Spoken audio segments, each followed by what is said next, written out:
O caso Letícia Mello. Justiça promove primeira audiência do processo contra o cirurgião Marcelo Evandro dos Santos. Combate ao crime organizado. Polícia Federal desarticula grupo especializado em fraudes bancárias, eletrônicas e lavagem de dinheiro. Balneário Camboriú, Litoral Norte. Prefeitura afasta a guarda municipal que deu tapa no rosto de uma mulher. Um emprego para quem tem mais de 50 anos. Empresas criam iniciativas para a contratação destes colaboradores. O aumento da população adepta do veganismo. 7% dos brasileiros afirmam não consumir nenhum tipo de produto de origem animal ou testado em animais.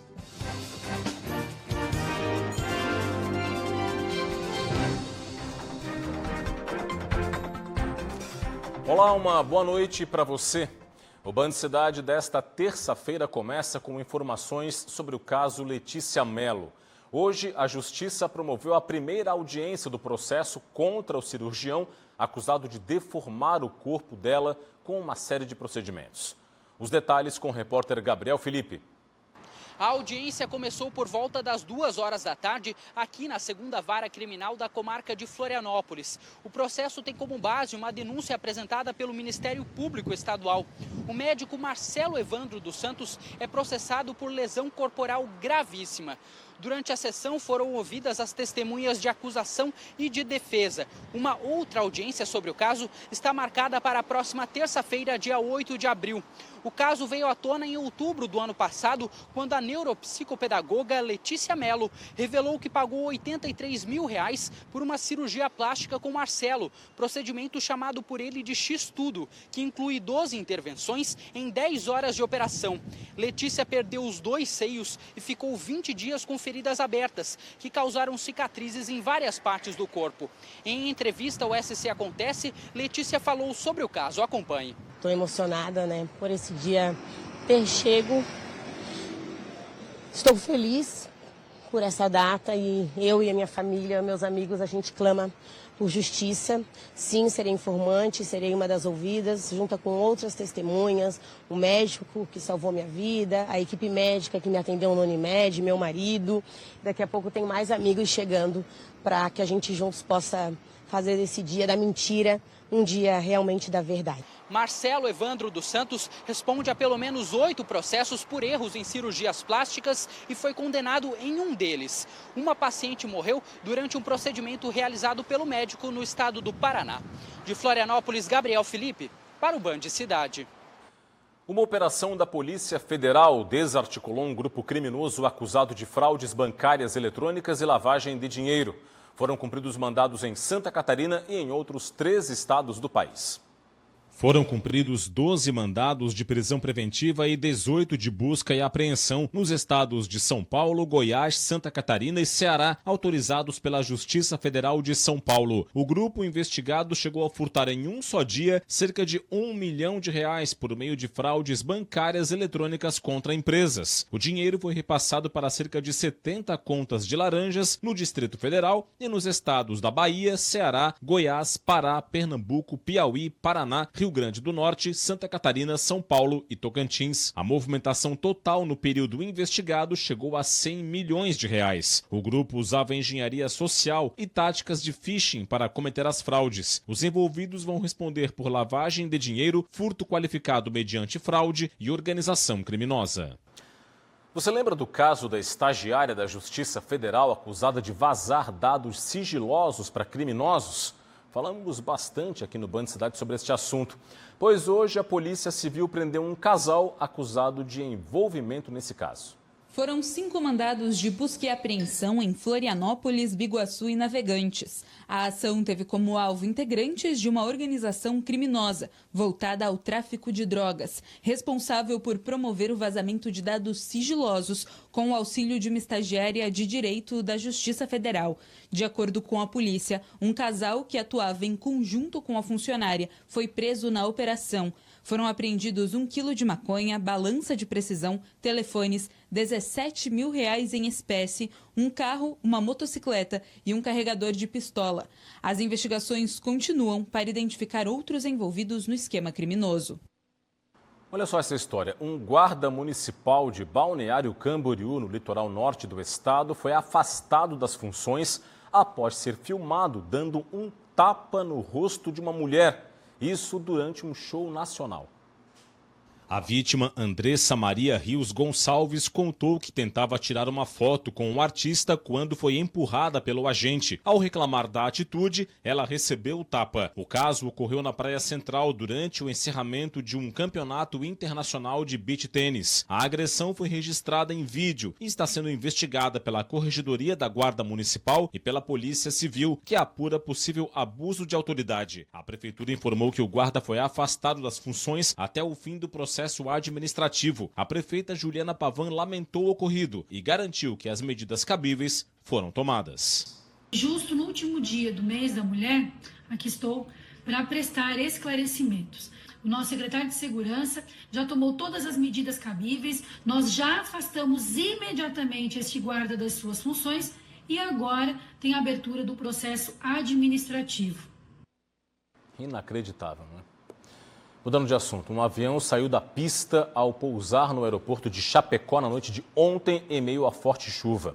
O aeroporto permaneceu, ou melhor, amanheceu fechado para pousos e decolagens, mas já opera normalmente. Por volta das 7h30 da noite de ontem, o avião que saiu de Guarulhos, em São Paulo, fez uma tentativa de pouso no aeroporto de Chapecó. O voo arremeteu 2 vezes antes de conseguir tocar o solo. Por causa da intensidade da chuva, a aeronave ultrapassou o limite da pista e foi parar no gramado em frente. Todos os 107 passageiros e 5 tripulantes desembarcaram em segurança. Nesta terça-feira, o aeroporto amanheceu fechado para pousos e decolagens, enquanto equipes trabalhavam na remoção do avião. Por volta das 9 da manhã, o trabalho foi concluído e o aeroporto retomou as atividades. Ao todo, 5 voos que tinham o aeroporto de Chapecó como destino ou ponto de partida foram cancelados. E a Câmara de Lages aprovou a abertura do processo de impeachment contra o vice-prefeito Jair Júnior, do Podemos, preso em flagrante por violência doméstica em março. Ele foi solto após a audiência de custódia e pagamento de fiança. Uma comissão formada por vereadores vai investigar o caso e apresentar um relatório em até 90 dias. Após o prazo, os parlamentares vão decidir se o mandato vai ou não ser cassado. O pedido de impeachment foi feito por entidades de direitos humanos, que apontam infração político-administrativa. O partido de Jair Júnior, o Podemos, declarou que a violência contra a mulher é inaceitável e que aguarda pela apuração dos fatos. A seguir no Band Cidade, o comentário político de Cláudio Prisco Paraíso e veja também, cresce entre as empresas a procura por trabalhadores com mais de 50 anos de idade.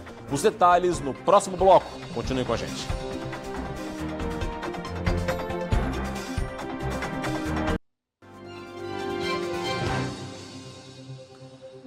De volta com o Band Cidade, já com Cláudio Prisco Paraíso aqui comigo no estúdio para falarmos um pouquinho de política. Tudo bem, Prisco? Boa noite. Boa noite, Rodrigo. Tudo certo? Tudo bem. Prisco, repercutem ainda as declarações do ex-presidente Bolsonaro sobre a eleição para o Senado aqui em Santa Catarina? Exatamente. Inclusive, na sexta-feira, aqui, nós colocamos o trechinho de Jair Bolsonaro. Ele mais parece com um macaco numa loja de cristais. Essa que é a grande realidade. Ele falou o seguinte, olha, gostaria de ver João Rodrigues ao Senado, na chapa encabeçada ao governo por Jorginho Melo e com mais uma deputada federal do PL, fechando a composição majoritária. E aí, o resultado e o desdobramento veio imediatamente. Veja aqui, espere de mim que não foi no dia 22 a Chapecó, no lançamento da pré-candidatura de João Rodrigues, sabendo que ele estaria em Concórdia, no sábado, lá esteve, juntamente com o deputado MDBista Mauro de Nadal. Tipo assim, eu estou fora da composição, com Jorginho Melo, o PL, então vou me aproximar aqui, porque posso concorrer ao Senado com João Rodrigues ao governo, numa aliança, numa coligação, PSD, PP progressista, próximo telão. Aqui nós temos Jorginho Melo com os 3 deputados estaduais, Altair Silva, PP Colasso e José Milton, isso foi no começo do governo Jorginho Melo. Os progressistas ficaram incomodados que Jorginho Melo dedicou aí 6 meses a negociações com o MDB, deixando o PP em segundo plano. E nós temos aí a imagem, vamos lá, de uma de tantas reuniões de Jorginho Melo com os MDBistas. Altair Silva esteve lá em Chapecó, no pré-lançamento de João Rodrigues, e disse que os outros dois também estavam com o João Rodrigues. Vamos observar. Próximo telão. Aqui nós temos Esperidião Amin, Aldo Rosa, secretário-geral do PP em Santa Catarina e no Plano Nacional, e o presidente estadual da sigla, o ex-deputado Leodegar Tiscoski, com quem? Com Ciro Nogueira, que deseja Esperidião Amin não candidato ao Senado, seja em que composição for, mas sim concorrendo à Câmara Federal, porque ele se elege com 250, 300 mil votos e traz mais 1 ou 2 na legenda, e o que vale para os partidos, tempo de televisão, fundo eleitoral e fundo partidário, é número de deputados federais, e não senador. E hoje o PP de Santa Catarina não tem ninguém, próximo telão, porque Ângela Amin foi derrotada em 2022. Assim como seu filho, a Assembleia, João Amin, Esperidião Amin, concorreu ao governo do Estado, próximo telão.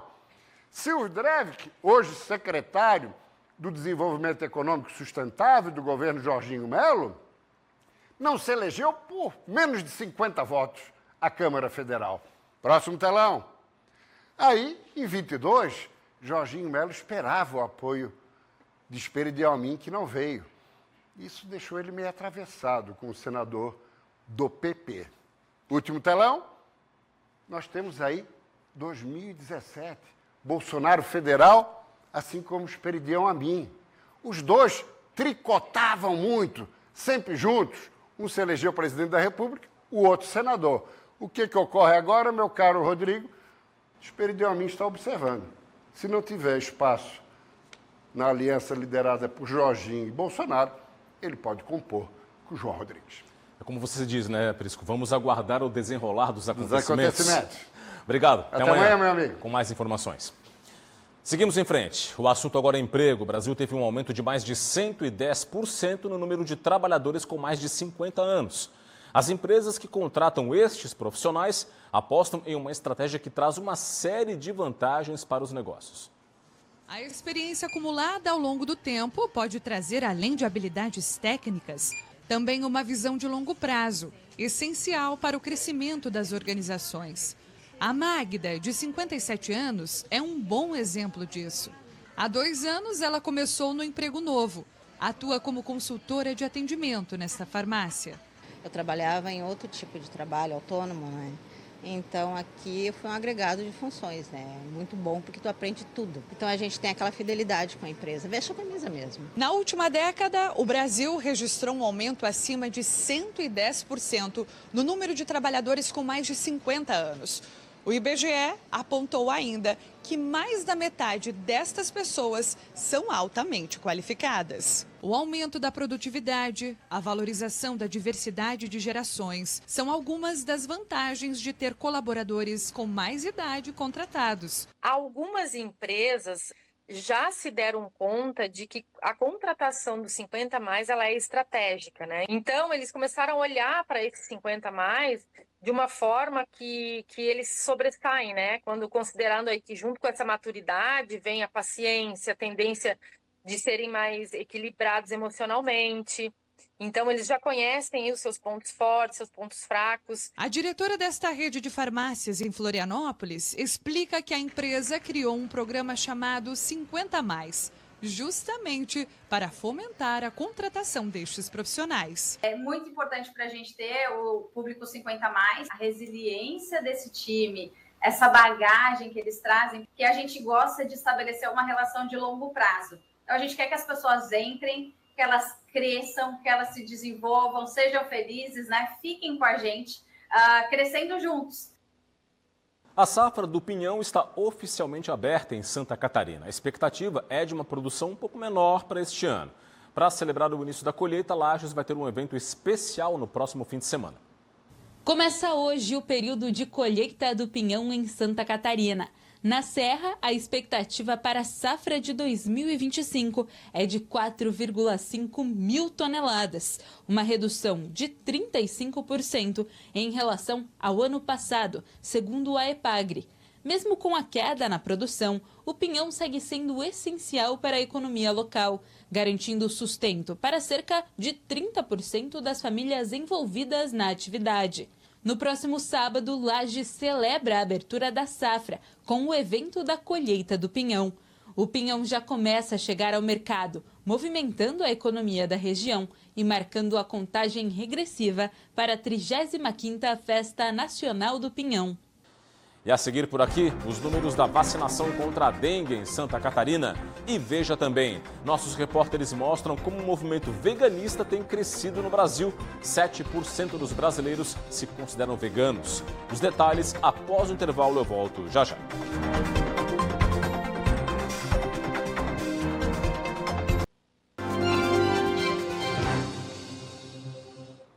Estamos de volta com o Band Cidade, já com o portal TVBV Online aqui no telão para os destaques do momento. Quiosques de praia usados por organização criminosa são demolidos em Florianópolis.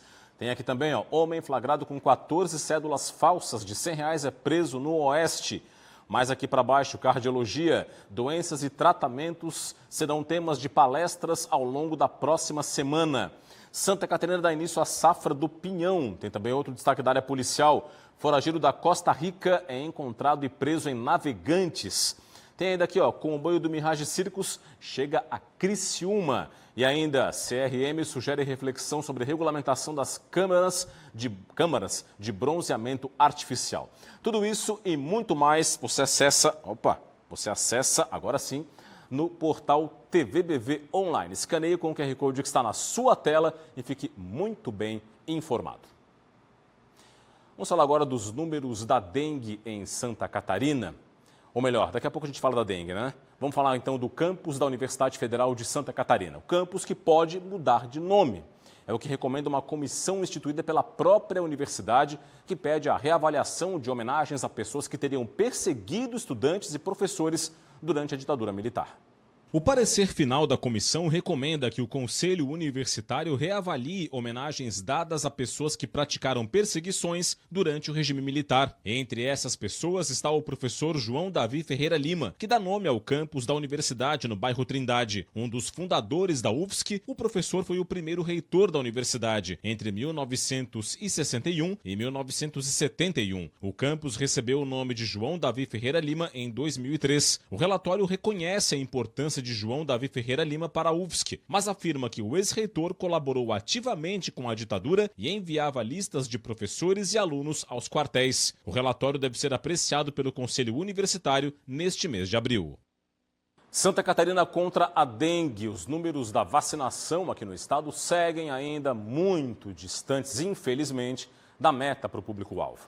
De acordo com a Secretaria Estadual de Saúde, das 309.500 crianças de 10 a 16 anos de idade que compõem o público-alvo da vacinação aqui no estado, 253.600 não tomaram a segunda dose e quase 200 mil não tomaram nem a primeira dose do imunizante.